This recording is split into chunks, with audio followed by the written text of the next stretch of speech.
Audio Jungle.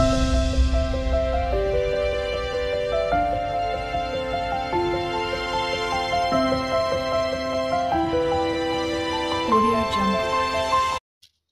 మన YouTube channel family members అందరికీ మన రాజ్యోతి ఛానల్ వెల్కమ్ అండి. ఏం చేస్తున్నారండి? అందరూ బాగున్నారా? మరి తమిళం చూసి వచ్చేసారు కదా. అరటికాయ ఫ్రై, టమాటా పచ్చడి ఎలా చేయాలో నేర్చుకుందామా? అబ్బో, అరటికాయ ఫ్రై టమాటా పచ్చడి కూడా రానోళ్ళు ఉంటారో ఏంటి ఇప్పుడు అని అనుకుంటున్నారా? అవునండి, ఎక్కడో ఒకళ్ళు ఇద్దరు ఉంటారు కదండి, వాళ్ళన్నా నేర్చుకుంటారని వీడియో తీసానమాట. మరి ఎలా చేయాలో చూద్దామా? స్టవ్ అంటించేసి బాండి పెట్టేసుకుందామండి. బాండి వేడెక్కాక సరిపడా ఆయిల్ వేసుకుందాం. ఆయిల్ కూడా వేడెక్కాక మరి ఎల్లుల్లిపాయ గర్భాలు 2 చితకొట్టి వేసుకుందాము. అలాగే పోపు దినుసులు కూడా వేసుకుందాము. మరి తర్వాత కరివేపాకు వేసుకుని మరి అవి కూడా వేగిపోయినాక సన్నగా తరిగి పెట్టుకున్న అరటికాయ ముక్కలు ఉంటాయి కదండి, అవి వేసుకుందాము. చక్కగా మీడియం ఫ్లేమ్లో పెట్టుకుని వేపుకుందామండి. కొంచెం వేగినాక మూత తీసి సరిపడా సాల్ట్ వేసుకుందాం. అలాగే కొంచెం పసుపు వేసుకుందాం.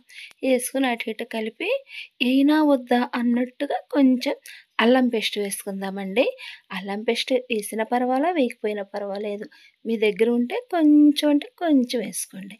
అలాగే పచ్చివాసన పోయినాక అల్లం పేస్ట్ కూడా కొంచెం వేగినాక శుభ్రంగా చక్కగా అరటికాయ ముక్కలు కలిపేసి 1 స్పూన్ కారం వేసుకుందామండి.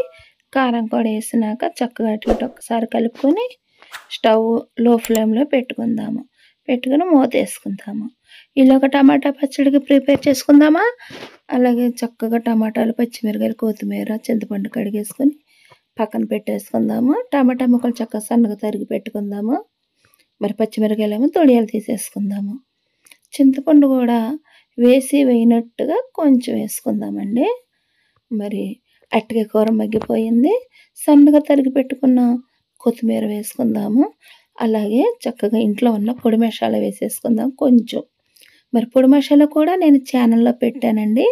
నేనైతే ఎలా ఆడతానో పక్కా కొలతలతో టైటిల్ పెట్టాను. మన ఛానల్లో ఉంటుంది, చూడండి. చక్కగా మరి ఒక బౌల్లో తీసేసుకొని పక్కన పెట్టేసేసుకుందాము.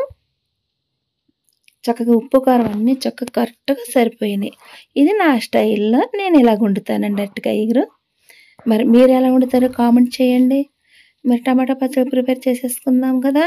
మరి ఇప్పుడు తొందరగా ఈజీగా అయిపోవాలంటే అన్నీ కలిపేసి కుక్కర్లో వేసేసుకుందాము. 1 స్పూన్ ఆయిల్ వేసుకుందాము. చక్కగా కుక్కర్ మూత పెట్టేసి విజిల్ పెట్టేద్దాము. మరి 1 విజిల్ వచ్చేసినాక స్టవ్ ఆపేసేద్దామండి. మరి ప్రెషర్ పోయినాక మరి మూత తీసుకుందాము. తీసుకుని ఈ మిశ్రమం అంతా చక్కగా ఉడికిపోయిందండి. ఒకే 1 నిమిషంలో, పెద్దగా టైం కూడా పట్టదు. అలాగే గిన్నెలో వేసి మరి చల్లారినాక మిక్సీలో ఆడేసుకుందాము. ఒకవేళ మీకు రోలు ఉంటే చాలా బాగుంటుందండి రోటి పచ్చడి. రోల్లో చేసుకోండి. ఒకవేళ నాకులాగా ఇంట్లో రోలు లేకపోతే కనుక ఇలా మిక్సీలో చేసుకోండి. ఎల్లుల్లిపాయ, జీలకర్ర, సాల్ట్ ముందల చక్కగా ఒక తిప్పేసుకుని తర్వాత ఈ మిశ్రమం వేసి తిప్పేద్దామండి. మరీ మెత్తగా కాకుండా చక్కగా రోటి పచ్చడిలాగా తీసుకుందాం. అలాగే సన్నగా తరిగి పెట్టుకున్న ఉల్లిపాయలు కలిపేసుకుందాం. చక్కగా రుచికరమైన పచ్చడి రెడీ అయిపోయింది. మన వీడియో నచ్చినట్లయితే లైక్ చేయండి ఫ్రెండ్స్. Thank you.